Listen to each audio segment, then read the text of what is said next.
కాళేశ్వరం ప్రాజెక్టులో అవినీతిపై judicial commission విచారణ కొనసాగుతుంది. ఇప్పటికే ప్రాజెక్టును సందర్శించిన కమిటీ విచారణను వేగవంతం చేసింది. ఈ క్రమంలో ఇవాళ 20 మందికి పైగా తాజా మాజీ అధికారులు కమిషన్ ముందు విచారణకు హాజరయ్యారు. 3 బ్యారేజీలకు సంబంధించిన అంశాలపై కమిషన్ చైర్మన్ పీసీ ఘోష్ వారి నుంచి వివరాలు సేకరించారు. జూన్ 25 లోపు విచారణకు హాజరైన వారందరూ అఫిడవిట్ ఫైల్ చేయాలని పీసీ ఘోష్ సూచించారు. ఈ అఫిడవిట్లని రహస్యంగా ఉంటాయని చెప్పినట్లు సమాచారం.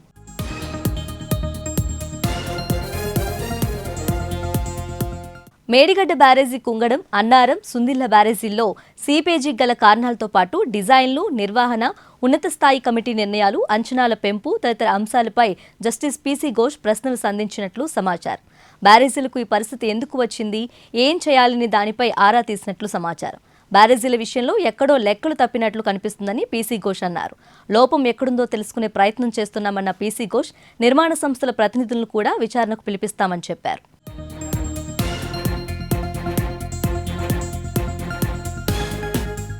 ఇక ఇదే అంశానికి సంబంధించి మోర్ అప్డేట్స్ మా ప్రతినిధి భార్గవ్ అందిస్తారు. భార్గవ్, చెప్పండి, కాళేశ్వరం అవినీతిపై పీసీ ఘోష్ కమిషన్ విచారణకు సంబంధించి మీ దగ్గర ఉన్న అప్డేట్స్ ఏంటి?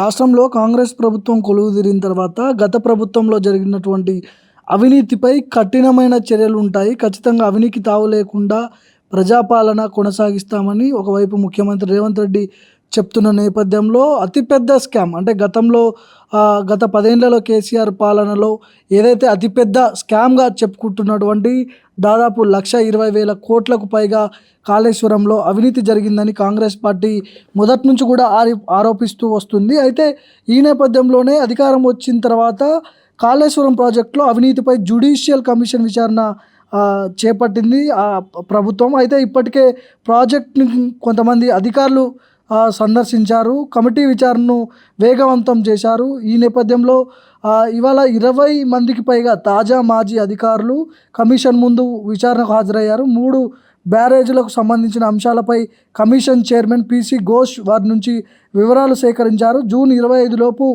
విచారణకు హాజరైన వారందరూ అఫిడవిట్లో ఖచ్చితంగా అఫిడవిట్ ఫైల్ చేయాలని పీసీ ఘోషల్ సూచించారు. అయితే ఈ అఫిడవిట్లు అన్నీ కూడా రహస్యంగా ఉంటాయని కూడా చెప్పినట్లు సమాచారం ఉంది. ముఖ్యంగా ఏదైతే కాంగ్రెస్ పార్టీ మొదటి నుంచి ఆరోపిస్తుందో 1,00,000 కోట్లకు పైగా అవినీతి జరిగింది. ఖచ్చితంగా ఇందులో ఎంత పెద్దవారు ఉన్నప్పటికీ కూడా దీంట్లో ఎవరిని వదిలేదే లేదంటూ కూడా మొదటి నుంచి కూడా కాంగ్రెస్ పార్టీ నాయకులు చెప్తున్నారు.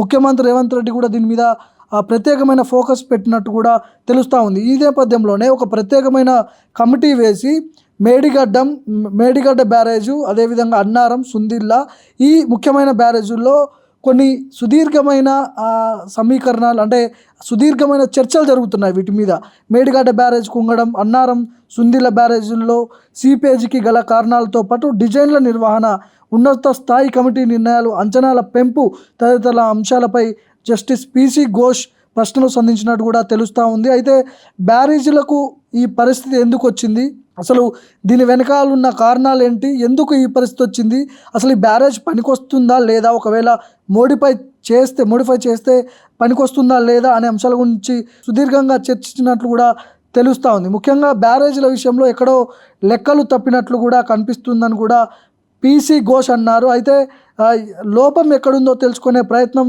చేస్తున్నామన్న పీసీ ఘోష్ నిర్మాణాల సంస్థ ప్రతినిధులను కూడా విచారణకు పిలుస్తామని చెప్పారు. ముఖ్యంగా ఏదైతే కాళేశ్వరం ఈ పెద్ద ప్రాజెక్టు దేశంలోనే పెద్ద ప్రాజెక్ట్ అని చెప్పుకోబడుతున్నటువంటి కాళేశ్వరం ప్రాజెక్టుపై జ్యుడిషియల్ ఎంక్వైరీకి ఆదేశించింది ప్రభుత్వము, ఇప్పుడున్నటువంటి కాంగ్రెస్ ప్రభుత్వం. ముఖ్యంగా దీని మీద నీటిపారుదల శాఖ మంత్రి ఉత్తమ్ కుమార్ రెడ్డితో పాటు చాలామంది ప్రభుత్వంలో ఉన్న కీలక నేతలు దీని మీద దృష్టి పెట్టారు. ఒక ప్రత్యేకమైన కమిటీ వేశారు. దీని గురించి అసలు లోపాలు ఎక్కడున్నాయి, దీనికి బడ్జెట్ ఎంత ఖర్చు పెట్టారు, ఎంతవరకు పనికి వస్తుంది, ఒకవేళ మళ్ళీ దీన్ని మోడిఫై చేస్తే ఎంత ఖర్చు అవుతుందనే అంశాల గురించి సుదీర్ఘమైన చర్చలు జరుగుతూ ఉన్నాయి.